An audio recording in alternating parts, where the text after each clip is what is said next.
दोस्तों नमस्कार प्रणाम। और मैं मिस्टर लिविंग फाउंडेशन का ट्रस्टी अध्यक्ष विनय बिहारी और साथ ही हमारा कई चैनल है बिहार न्यूज़ जनता की आवाज़। और बताना चाहेंगे कि फॉर्मर जज पूर्व न्यायाधीश सीबी पांडे जी के पास आया हुआ हूँ, इसलिए कई बार हमारी फ़ोन पर वार्तालाप हुई है, लेकिन आज दर्शन हुए हैं। और दोस्तों बताना चाहूँगा कि लोगों को न्याय नहीं मिल पाता है, लोग दर दर भटकने को तैयार है। आज की डेट में वकील हायर करते हैं तो वकील एक दूसरे से मिल जाता है या फिर पैसे लेने के बाद कार्य नहीं करता है। मैं लोगों से पहले भी आग्रह किया है कि मेरे पास बहुत सारे फॉर्मर जज जुड़े हुए हैं, अगर कोई समस्या आती है जिस भी स्टेट से, तो मैं आपको नंबर प्रोवाइड कराऊंगा, आप जाके मिलके और न्याय आपको 100% मिलेगा अगर अच्छे व्यक्ति से जुड़ेंगे तो। और हमारे साथ में सीबी पांडे जी जानने की कोशिश करेंगे कि आप एक तो पूर्व न्यायाधीश हैं और अभी प्रेजेंट में क्या कर रहे हैं, अभी जानने की कोशिश करें, बताएं सर। देखिए, वैसे तो मैं न्यायाधीश था और राज्यपाल उत्तर प्रदेश का विधि सलाहकार था। 1996 में मैंने इस्तीफा दे दिया विधि सलाहकार और न्यायाधीश के दोनों पद से। और उसके बाद हम लोग एक भारत परिषद संगठन है, उसके माध्यम से पूरे देश में फिट इंडिया अभियान चला रहे हैं। तो फिट इंडिया अभियान एक ऐसा अभियान है जो कि भ्रष्टाचार के खिलाफ देश का सबसे पहला और सबसे बड़ा अभियान चल रहा था 92 से, और 96 से मैं पूरी तरह से उसमें लग गया। और इस अभियान की भी शुरुआत हम लोगों ने 1992 में जब क्विट इंडिया छोड़ो का हुआ था, बम्बई के ग्वालियर टैंक मैदान से जो क्रांति मैदान है, उसी जगह पे जाके हम लोगों ने तब क्विट इंडिया और अब फिट इंडिया का अभियान छोड़ा था। और हम लोग कहना था कि जैसे हम लोग कहना ये था कि तब क्विट इंडिया की जरूरत थी, अंग्रेज़ों को भारत छोड़ करना है, अब भारत को ठीक करने की जरूरत है। और भारत को ठीक करने का मतलब है कि न्यायपालिका ठीक हो, कार्यपालिका ठीक हो, विधायिका ठीक हो और पत्रकारिता ठीक हो, सभी संस्थाएं और जितने भी अधिकार, अस्पताल है, स्कूल है, व्यापार है, सब बिल्कुल ईमानदारी से अपने कर्तव्य का लोग बहान करें, ताकि देश जो है ये तरक्की करे, आगे बढ़े, हर क्षेत्र में भ्रष्टाचार मुक्त और संपन्नता देश में आवे। नहीं साहब, राज्यपाल के विधि सलाहकार थे, आपने अपने पद से क्यों त्याग दे दिया, क्यों आपने निर्वहन नहीं किया, क्या आपने कमियां देखी है? नहीं, उसमें उस समय जो न्यायपालिका में, इसके पहले एक पृष्ठभूमि बता दें कि एक किताब मैंने लिखी थी 1887 में, उसका नाम था 40 साल। उसी मैंने लिखा था कि प्रधान, क्या नाम था, सॉरी क्या नाम था? किताब का नाम था 40 साल। 40 साल, बस उसका नाम ही था 40 साल। और देश की आज़ादी के 40 साल हो चुके थे, तो बड़ा प्रचार हो रहा था कि देश में बड़ी उपलब्धियां हो गई। तो मैंने जज रहते हुए एक किताब लिखी 40 साल, और उस किताब में लिखा कि और किताब को भेंट किया, जानते हैं किसको? मैंने सुद्धू हरिजन को, अपने गांव के सुद्धू हरिजन को भेंट किया। उसमें ये लिखा कि सुद्धू हरिजन की हालात 40 साल पहले जैसी थी जब देश आज़ाद नहीं हुआ था, और 40 साल बाद जब देश आज़ाद हुआ तब भी उनकी हालत वैसी की वैसी है। तो उन्हीं को समर्पित किया। हमने कहा जब इनकी हालात बदली नहीं तो इस आज़ादी का मतलब क्या हुआ? कि आखिर में आज़ादी को आखिरी आदमी तक हमें आज़ाद करना था, उनको सुख सुविधा संपन्न बनाना था। बाकी लोग तो किसी न किसी तरह से अपने अंग्रेज़ों के पिछलग्गू बन के अपना। इसके ऊपर कुछ कहना चाहूँगा कि जब से देश आज़ाद हुआ तब से कुछ नहीं बदला तो ठगी करने का तरीका बदला और कुछ नहीं बदला बस। और उससे भी बदतर, पहले समाज को इतना बटा हुआ नहीं था, गांव थे, गरीब थे लोग, लेकिन एकदम मेल मिलाप था, अपनी दुख को तकलीफ को साथ मिलकर बांटते थे, आपस में नैतिकता थी, आपस में लोगों से मेल मिलाप, भाईचारा थी, सब गांव के संसाधनों को मिलकर एक साथ उसका उपयोग करते थे, ये सब था, गरीबी थी। अब गरीबी मान लीजिए ख़त्म हुई, ये निश्चित बात है, दुनिया में गरीबी खत्म हुई, भारत में नहीं गरीबी, क्योंकि दुनिया में ख़त्म हुई तो भारत में कुछ न कुछ सुविधाएँ साधन अपने आप आए। तो इसको ये मत नहीं समझना चाहिए कि भारत आप बहुत विकास कर गया जी। तो, लेकिन जो गांव में जो चीज़ थी वो तो ख़त्म हो गई ना। और इसीलिए देखिए, आप पीछे आप देख रहे हैं ना, गांव की लूट, मैं एक गांव की ही लूट का एक वो अभियान चला रहा हूँ, गांव की लूट का। और वो अभियान मेरा ये है कि मैं बता रहा था, ये तो आपको भारत परिषद का ने बताया कि उससे फिट इंडिया अभियान चला रहा है। दूसरी एक संस्था है कि हम राष्ट्रीय पंचायती राज ग्राम प्रधान संगठन के 92 से ही राष्ट्रीय अध्यक्ष हैं, इसमें पूरे देश का प्रधानों का संगठन है। और मैं उसमें एक सलाह रहा हूँ कि गांव की सरकार बननी चाहिए। जो ग्राम पंचायतें हैं ये एक तरह से सरकार की तरह से नहीं काम करती हैं, बल्कि ये गवर्नमेंट के विभाग की तरह काम करते हैं। जबकि संविधान में ये व्यवस्था दी गई है कि जैसे केंद्र सरकार है, राज्य सरकार है, वैसे गांव की भी सरकार होनी चाहिए, और उनको बिल्कुल संविधान में उसकी व्यवस्था दी गई है।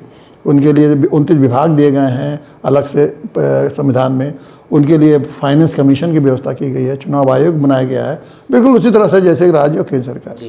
तो हम लोग का कहना है कि देखिए, अगर देश से के 3 समस्याएं को अगर ख़त्म करना है तो मेरे पास एक बूटी है, और वो बूटी क्या है, और 3 समस्याएं क्या है? एक समस्या ये है कि भ्रष्टाचार, दूसरी समस्या है कि गरीबी, और तीसरी समस्या इस देश में जातिवाद।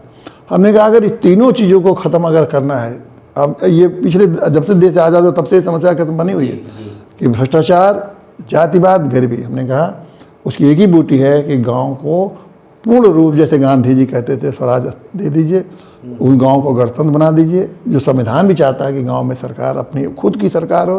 ये तीनों चीज़ें एकदम से आप खत्म हो जाएंगे। बूटी है समझ लीजिए, लेकिन इसको क्यों नहीं लागू कर रहे हैं लोग? इसलिए लागू नहीं रहना, कह रहे हैं कि अफसर और नेता उनको तो इसी गांव से ही लूट करना है, वो सारे गांव के ही योजनाओं से इनकी लूट है। तो ये तो कभी अफसर और नेता, चाहे वो मुख्यमंत्री हो, मंत्री हो, एमएलए हो, एमपी हो, वो ये नहीं चाहते हैं कि ये वो चाहेगा नहीं कि भी हमारा भी हाँ। और गांव वाले जिस दिन गांव सरकार का लागू हो गया पूरी तरह से, तो वो इतने स्वतंत्र हो जाएंगे कि इनको पूछेंगे नहीं किसी नेता को, अफसर को, तो वो तो चाहते नहीं बिल्कुल। तो एक अभियान हम ये भी चला रहे हैं, गाँव सरकार अभियान, जो संविधान की व्यवस्था है उसको लागू करिए। तीसरी व्यवस्था है, तीसरी चीज़ हम कर रहे हैं वो है नैतिक पार्टी।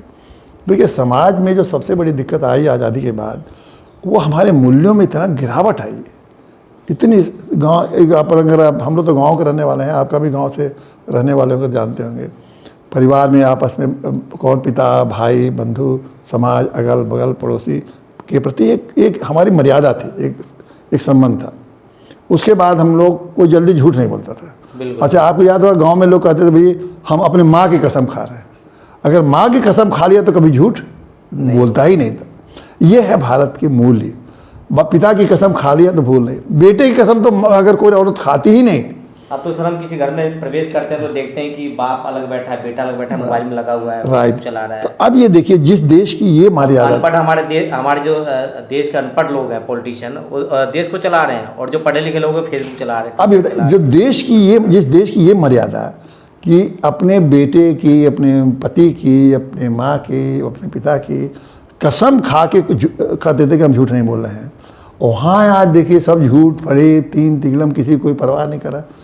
दूसरा बात है नेताओं, यही तो सिखाया गया भाई। आप देखिए हमारे, अगर हम महाभारत के लें या रामायण के लें, कोई भी चाहें, सब में यही मर्यादा सिखाया गया कि हम जिस काम को करें उसको अपने कर्तव्य को समझ के, हमारा धर्म नहीं, धर्म शब्द हमारे नहीं, कोई धर्म नहीं है, धर्म ही कर्तव्य है। हम अपने कर्तव्य का ठीक ढंग से पालन करें तो हमारा कर्तव्य है। अब कोई अपना कर्तव्य का पालन, सब जो जहाँ जिसको मिला लूट रहा है। तो हमने कहा कि भाई ये तो एक हमें जीवन में मूल्य, समाज में न्याय और राजनीति में नीति, ये होके हमने इस उद्देश्य से एक राजनीति पार्टी बनाई, नैतिक पार्टी।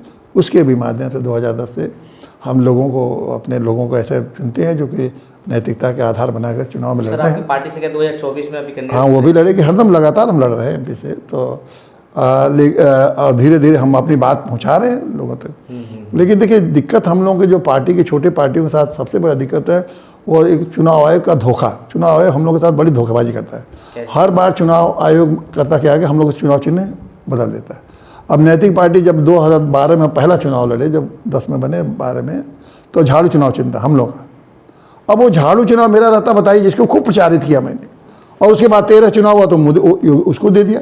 नहीं तो इससे तो ये तो बहुत फर्क पड़ेगा। अरे फर्क पड़ा नहीं, 2012 में पूरे देश में मैंने झाड़ू चुनाव चिन्ह का प्रचार किया, और 13 में योगी वो आ गया केजरीवाल, झाड़ू चिन्ह हमारा ले लिया और हमको हाँकी बाल दे दिया। तो सर उसको कोर्ट में कितना भी कोर्ट को मैं कोर्ट से लेकर सुप्रीम कोर्ट हम लोग लड़ाए, ये लोग अपना उसको एक पता नहीं कौन सा सिद्धांत चुनाव आयोग ने बना रखा है, और उसके लिए समझ लीजिए पार्टियाँ हम, अब बताए हमने 5 चुनाव लड़े, हर चुनाव चिन्ह पर कभी फुटबॉल से, कभी जूता चप्पल से, कभी कुछ से, कुछ इसी से लड़ते रहते हैं। नहीं सर, मैं समझ में नहीं है कि इतने बड़े बड़े पॉलिटिकल पार्टी है उसका तो चेंज नहीं करते आप, छोटे नहीं, वो मान्यता प्राप्त हो जाएगी ना। अब जैसे मान लीजिए कांग्रेस, बड़ी बड़ी पार्टियाँ, अब हम धीरे धीरे लड़ेंगे तो 2 MLA जिताएंगे, 2% वोट पाएंगे। पहली बार का जब भाई अब 2012 में हमने लड़ी, अब साल भर में हमको 2% वोट कहाँ से आ जाएंगे? तो आप हमारा चुनाव चिन्ह उसको दे दिए केजरीवाल को, अब वो झाड़ू चुनाव उसका हो गया। इतना लोकप्रिय बनाया था मैंने उसी रात उसने ले लिया, ये चुनाव चिन्ह लोकप्रिय है, और इसलिए उसने लेके उसके फायदा हुआ। तो उस रात फिर भी हम लोग संघर्ष कर रहे हैं, जनता में बदलाव आ रहा है। जनता धीरे धीरे, अब देखिए अब लोग समाज में जो जिस तरह से विकृतियाँ आ रही हैं, तो लोगों का ध्यान अब मूल्यों की तरफ जा रहा है, अपने कर्तव्य। बहुत बड़ी बात है कि आप इतने उम्रदार हैं फिर भी मैं देखता हूँ 24 आवर्स सब भाग रहे हैं, दौड़ रहे हैं, जनता के बीच में जा के लोग मदद कर रहे हैं। तो मैं आपका प्रोफाइल और जैसे अब जैसे गांव के लूट है, तो गांव के अभियान पे, वो गांव सरकार पर मैं यूट्यूब चैनल भी चलाता हूँ, और उस हर संडे को 11 बजे मैं आधा घंटे 40 मिनट का अपना यूट्यूब चैनल, उसकी गांव सरकार पर बोलता रहता हूँ, गांव पंचायत, तो ये पूरे दुनिया हिंदुस्तान भर के थे। अभी तो 138 मैं पिछले आप 2 साल समझिए कि 138 एपिसोड हो चुके हैं हर संडे को 11 बजे, ताकि जागरूक लोग हों कि गांव सरकार क्या है। इतना बड़ा अधिकार संविधान ने देख रहा है, उसके समझ नहीं पा रहा। मैंने बताया गांव के लूट को जो बता रहे हैं कि देखिए सरकार की योजनाएं पहले बताया मैंने कि महिलाओं के लिए क्या योजना है, विधवाओं के लिए क्या है, वृद्धों के लिए क्या है। फिर मैंने बताया कि समाज के अन्य लोगों के लिए, अनुसूचित जातियों के लिए क्या है। मैंने ये भी बताया कि बताते ही जा रहे हैं कि पिछड़ों के लिए क्या योजना है। तो अब ये बताइए कि सैकड़ों योजनाएं हैं, और मैं कहता हूँ भाई गाँव के लोग ये बताओ कि एक भी योजना का लाभ तुमको मिल रहा है। अगर एक भी योजना का लाभ आपको नहीं मिल रहा है तो इसका मतलब लूट हो रही है। तो उस चैनल से लोगों को ये समझ में आ रहा है कि अब लोग समझने लगा, अरे मैं योजनाओं का नाम भी बताता हूँ, अरे इतनी योजनाएं हम लोगों को लाभ नहीं। तो हमने कहा अगर योजना है, पैसा तो मिला ही होगा, बिना पैसे के तो योजना है नहीं, तो आपको उसका लाभ नहीं मिला तो इसका आपका पैसा लूट लिया। और कौन लूट रहा है? वो नेता और अफसर। तो उसको जागरूक करें, धीरे धीरे जानेंगे लोग तो बहुत ही क्रांति आएगी।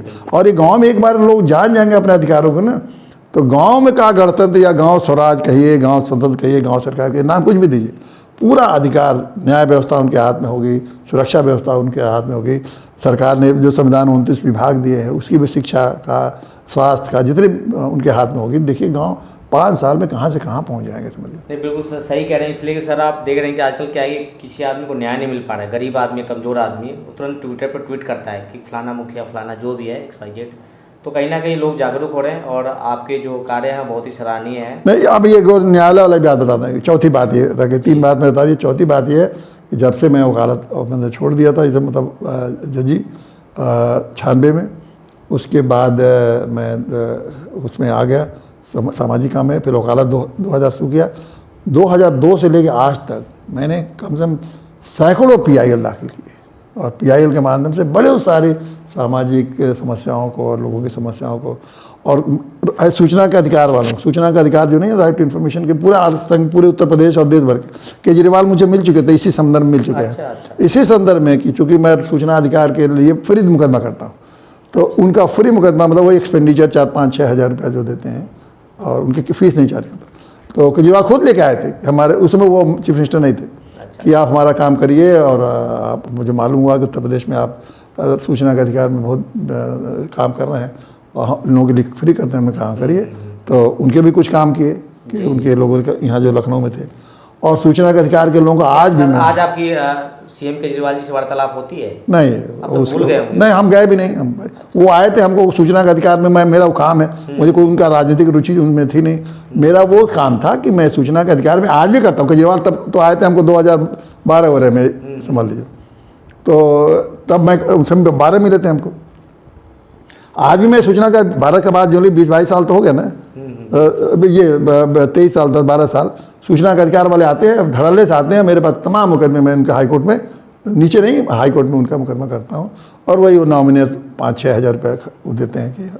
उसी तरह और भी बहुत सारे, मैंने साल में 5 लोगों के, पीड़ित लोगों का मुकदमा, 5 लोगों का फ्री, बिल्कुल फ्री उपचार ये करता हूँ, ताकि ऐसे लोगों आगे में कौन करेगा, अगर हम नहीं करेंगे तो कौन करेगा। तो इस तरह से हम सामाजिक काम, राजनीतिक काम और अभियान और आंदोलन चला के लोगों में एक जागरूकता पैदा करते हैं, और देखिए धीरे धीरे बदलाव आएगा। बदलाव एक दिन तो आता नहीं है, तो वो हमको आशा है कि जनता जानेगी तो सब एक पूरी बदलाव आ जाएगी। जी। तो सर अभी आपकी पॉलिटिकल पार्टी या संगठन में कितने लोग जुड़े होंगे? बहुत हैं। आप देख, अरे हमारे पहले ही चुनाव में बहुत 40-45 MLA लड़े थे, फिर 20-22 MP लड़ चुके हैं, पहली बार 12 में, कम नहीं है, 14 में, हर बार 20-25-30-40 लड़ते हैं। लेकिन क्योंकि संसाधन के अभाव है, इसलिए हम लोग के लिए थोड़ा दिक्कत होती है कि ज़्यादा लोग को लड़ा पाएं। तो दोस्तों ये थे, आपने देखा पूर्व न्यायाधीश जी, और मैं लोगों से आग्रह करूंगा कि कोई भी व्यक्ति पीड़ित है या जुड़ना चाहता हो तो नंबर भी सर का फ्लैश करूँगा। हाँ, नंबर हम दे रहे हैं 9415002296 जी। तो सर ये व्हाट्सएप और कॉलिंग दोनों है आपका? हाँ, यही दोनों। एक बार फिर दोहरा दे, 9415002296, और मेरा पता भी है 1/64 विपुल खंड, गोमती नगर, लखनऊ। शुक्रिया दोस्तों, धन्यवाद। मिष्टी हेल्पिंग फाउंडेशन संस्था कन्या भ्रूण हत्या, शिक्षा, स्वास्थ्य, बेरोजगारी पर कार्य करती है। समस्या आती है तो समाधान भी मिष्टी हेल्पिंग फाउंडेशन